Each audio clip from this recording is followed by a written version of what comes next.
Good morning everybody. आज एक अनादर morning start हो गया, another discussion with a cup of tea. सुबह सुबह जो लोग मेरे ब्लॉग फॉलो करते हैं वो लोग जानते हैं कि मैं सुबह एक थोड़ा सा मॉर्निंग आप लोगों के साथ शेयर करती हूँ विद सम अनादर टॉपिक और डिस्कशन। तो मेरा भी इस वीक चला है थैंक्स गिविंग सेशन। ऑलरेडी मैंने परसों स्टार्ट किया था। What is the day before that कि what is thanksgiving day, then we should thank God, then we should thank our real life God, our parents.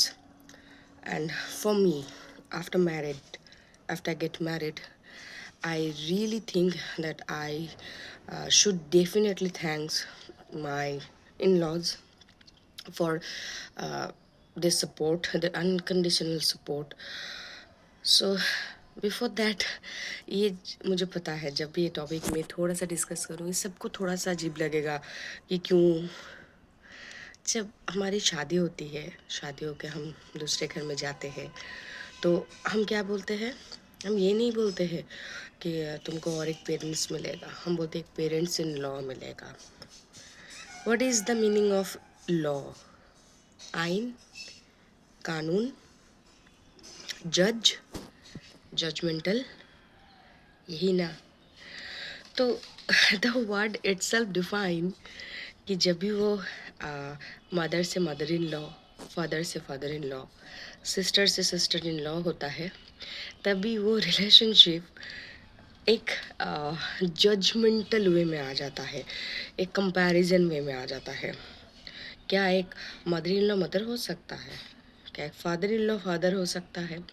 क्या एक sister in law या ननद क्या सिस्टर हो सकता है? या फिर एक ब्रदर इन लॉ या देवर क्या ब्रदर हो सकता है? But what is the need of this comparison?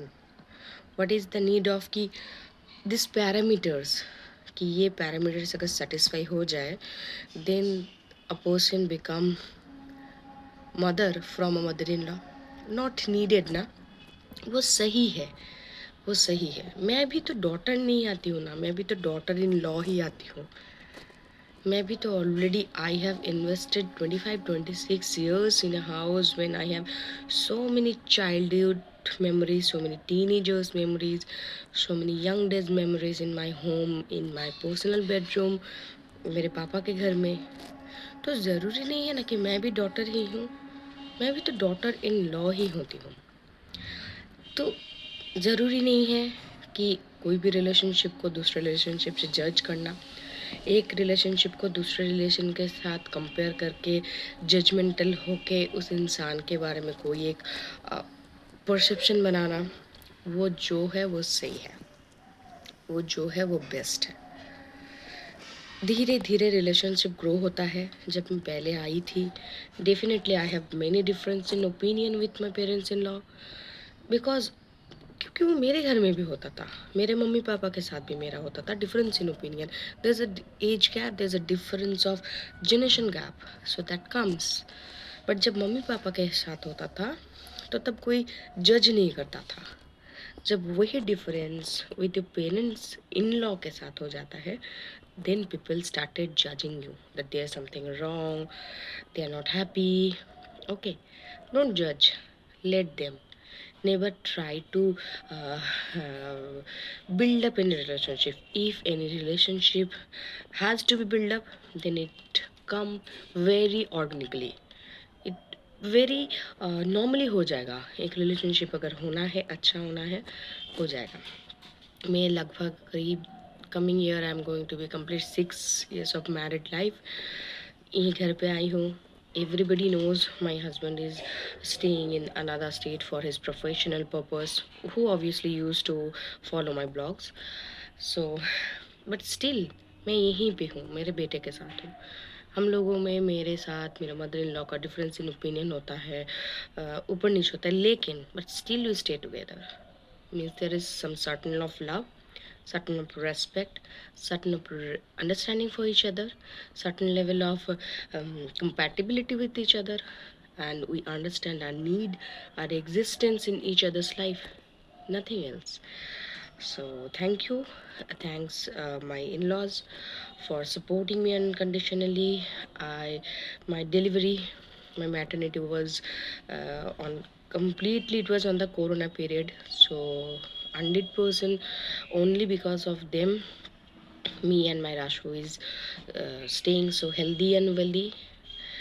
अभी भी मुझे इस घर के बारे में ज़्यादा मुझे नहीं पता कि गैस कब आता है, मुझे नहीं पता इलेक्ट्रिसिटी बिल क्या होता है, मुझे नहीं पता कि सुबह उठ के पंप चलाना कब पड़ता है. They make my life so comfortable. And जब मेरी प्रेगनेंसी हुआ था तब जिस तरह से उन्होंने मुझे और मेरे बेटे के लिए किया था, उसके लिए थैंक यू. टिल टुडे मैं जिस तरह से मेरे प्रोफेशनल लाइफ को स्मूथली कैरी ऑन कर रही हूँ, that is commendable. And nowadays अभी तो ऐसा हो गया, my Rashu is more happy, more comfortable, more flexible with their grandparents, because he get the most pampered from them. So nothing else. Thank you my in-laws for being with me, and I want कि जितना दिन वो रहेंगे उतना दिन हम लोग सही रहेंगे. Thank you again. And I also want every woman, please, once in a blue moon, let them also realize their existence in your life. They feel happy, they feel more strength. Give them strength, be with them, बाकी life will be easy. So और ज़्यादा नहीं, otherwise I'll miss my bus. Have a nice day. Bye bye.